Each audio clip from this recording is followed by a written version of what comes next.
Oh!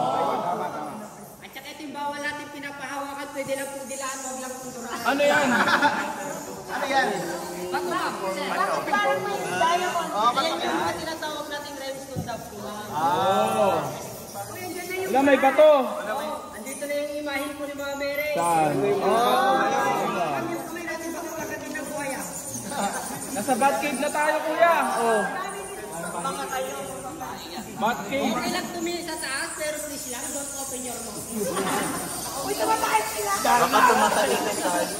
Pag may nagpatak na malamig sa inyo dito, ma'am, don't worry, that's the holy water. Pero kung mainit na pinapatak, kung medyo kabahan po tayo, yung tinatawag natin, that's the holy shit na po. Ihinang panigay. Kung kulay yelo naman pinapunta sa noon nyo, o kahit sa ilong nyo, tahimik na lang daw sa kasawakan nyo, pwede nyo pong i-share sa katabi nyo. Yun! Pwede. Ay na po yun.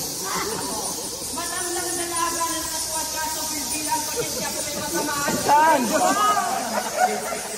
Hindi naman nakatuwad dyan, kuya eh. Ayaw nga. Pero may ganito yung katawan nito, mapayakan po tulog sa ulo, ribanda yung buhok niya. Oo nga. Wala ano po sa mga portal pa naman, kaya hindi pala natin tinawag ng suicide dahil pala dito.